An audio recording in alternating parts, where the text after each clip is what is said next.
Welcome to discussion 4F, the last one in Unit 4. This is about Congress and the other branches of government. Congress and the President, the Executive Branch, and the Judiciary. So, two topics. How does Congress and the Executive Branch interact, and how does Congress and the Judiciary interact? Let's start with the President and the Executive Branch. The President has the upper hand in the relationship between the two branches, although the Constitution was written so that they would be equal, holding each other in check. And that's the idea of the energetic president or the imperial president. In times of crisis, Congress usually gives the president power, but Congress still controls the purse strings and can even remove the president through the process of impeachment, impeaching or charging the president in the House and then voting to remove the president in the Senate. So post-Civil War, Congress wanted to rein in the executive branch. Congress was upset with Andrew Johnson, who was not going along with the radical Reconstruction agenda, and Congress passed the Tenure of Office Act, which said that the president could not remove any cabinet-level appointee from a previous administration, which is a terrible law, and it was designed to frustrate Andrew Johnson. Andrew Johnson violated the Tenure of Office Act, and he did that by firing Lincoln's Secretary of War, and Congress voted to impeach. And in the House, Andrew Johnson was impeached, but in the trial in the Senate, he was saved by one vote.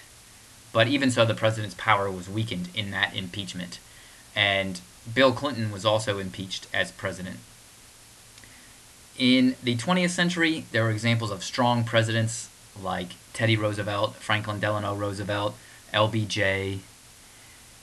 Maybe the idea is that Congress is too complex and slow to deal with immediate national problems. So let's look at something very, very important called congressional oversight of the executive branch. Since the 1960s, congressional oversight of the executive branch has increased.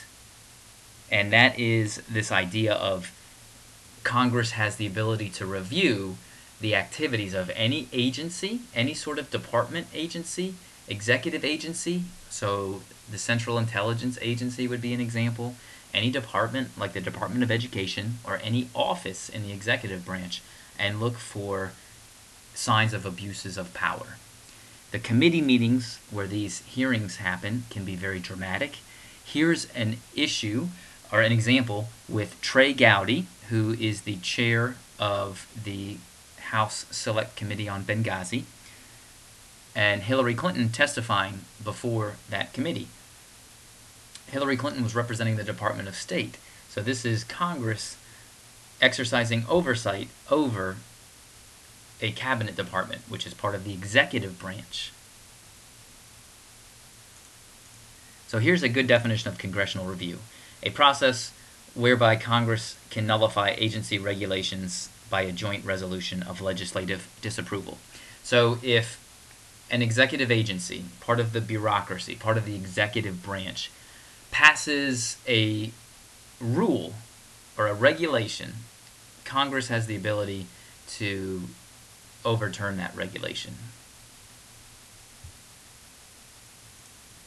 Now, as an example, Congress passes the Clean Air and Water Act, and the job of enforcing that law falls on the executive branch, and it would fall in an executive agency's hands called the Environmental Protection Agency. Now, in the course of enforcing that law, if the EPA passes a rule or a regulation, Congress would then have the authority to go back under congressional review and vote to disapprove that regulation. Congress gets 60 days to disapprove any newly announced agency regulation. If that resolution of disapproval passes both chambers, it can be signed by the president, but Congress can also override a veto of the disapproving resolution. So if the president decides to veto it, Congress could override that veto. And even though Congress can have oversight over the executive bureaucracy, many observers feel that Congress has delegated too many of its lawmaking powers to the executive branch, and to the bureaucracy in particular.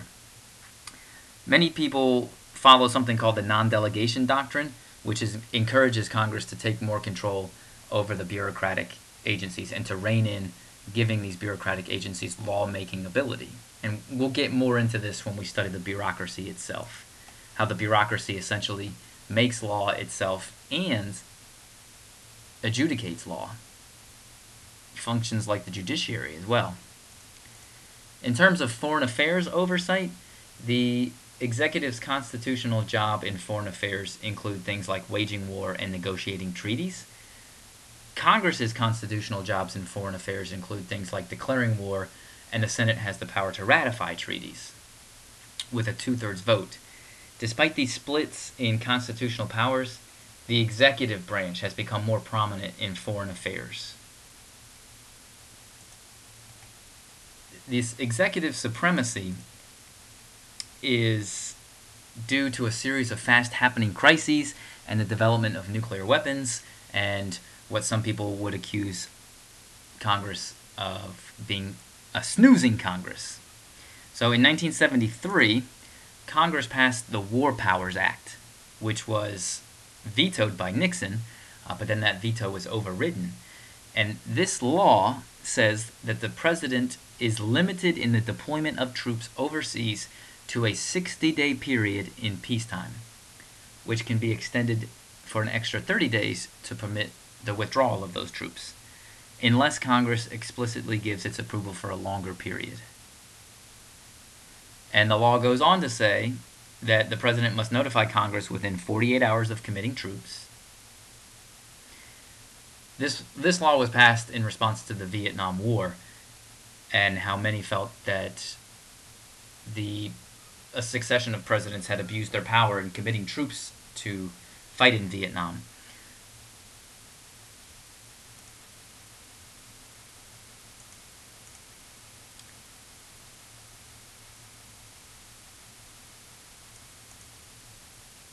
So presidents including Ford, Carter, and Reagan never consulted Congress. So maybe the War Powers Act has had limited effect.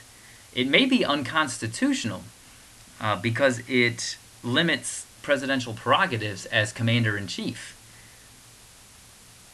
Although, would the Supreme Court ever get involved in an argument over which branch of government should have the prerogative in designing foreign policy in terms of military conflicts? Some people think no, because this would be a political question. This is something that would fit under the political questions doctrine, where federal courts typically don't like to intervene in a dispute between constitutionally co-equal branches of government. There's a political solution to this, and it doesn't involve the courts, that theory goes. And this has enabled Congress to use something called the authorization for the use of military force. Instead of giving a president a formal declaration of war, Congress now typically uses AUMFs in place of that formal authorization for the use of force. As an example of an AUMF, the military action that President Obama took against ISIS was justified by using an AUMF that Congress passed in response to 9/11. That would have been something like 15 years prior. So many senators, including Tim Kaine from Virginia, feel like that process needs to be updated. This whole idea of who declares war and when needs to be updated and rediscussed. Also, in regards to appointments, the Senate plays the oversight role in presidential appointments. A simple majority is required for most appointments, and that can be tricky, though, if that appointment gets filibustered, which would require a vote for cloture, which would then mean 60 votes is necessary. So if a minority party doesn't like a president's nominee to the Supreme Court or to any federal court, they could filibuster it, and all of a sudden, instead of 51 votes, it needs 60. Congress also has the authority to check the executive branch by the impeachment process. Federalist 65 talks about impeachable offenses. They are of a nature which may, with peculiar propriety, be denominated political, as they relate chiefly to injuries done immediately to society itself. So these include treason, bribery, or other high crimes and misdemeanors. It's a check and balance. The House has the power to levy charges, which is what impeach means, to charge, with a simple majority. So if it's hard to describe what a high crime and misdemeanor is, and that's often a political question, and as long as 218 members of the House think that a presidential action is treason, bribery, or other high crimes or misdemeanors, then that president could face impeachment. And of course, they would not be removed from office unless the Senate says guilty in the trial with a 2/3 vote. Impeachment works just like passing a law. There's a resolution in the House that gets introduced just like a bill. A committee would vote on it, then the full House would vote on it, and then the trial in the Senate would happen, and the Senate would vote to convict in the trial. And if the Senate does vote to convict, then the official would be removed from office, and they could still face legal consequences. So how does Congress relate to the judiciary? We know that judicial review gives the Supreme Court the power to review the constitutionality of acts of Congress. Only if somebody challenges a law in federal court.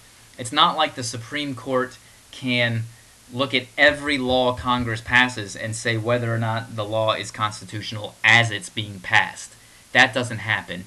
The federal courts only address the constitutionality of a law if it gets brought in a court case, if somebody decides it needs to be litigated.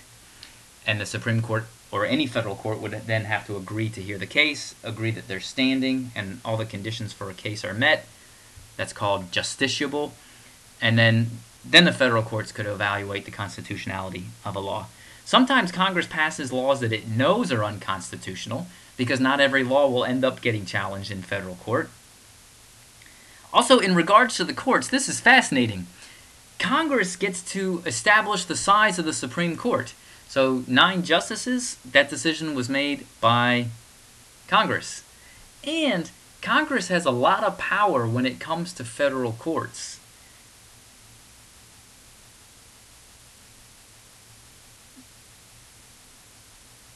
There's something called this idea of jurisdiction stripping.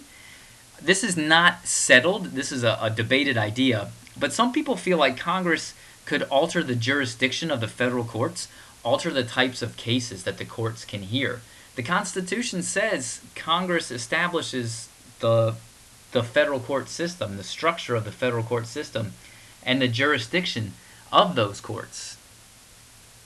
So one thought was that when Congress in a Supreme Court case limited school prayer, some conservatives wanted to take away the jurisdiction of federal courts to hear challenges to state laws that would protect school prayer. So that would be one clever way to try to change a court decision, would be jurisdiction stripping.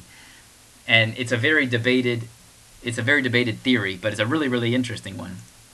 And we also know that the Senate has the authority to accept or reject presidential nominations to the federal courts and also to the bureaucracy. Now, here's one other term related to that appointment of judges. It's called a senatorial courtesy. It's a process by which presidents, when they select which person they're going to nominate to be a federal judge at the district court level, will often defer to the senator, the longest serving senator in the state where the vacancy occurs, the senior senator. The senator would then make a recommendation of an appointee to the president, and the president would, under a senatorial courtesy, nominate that person to be a judge.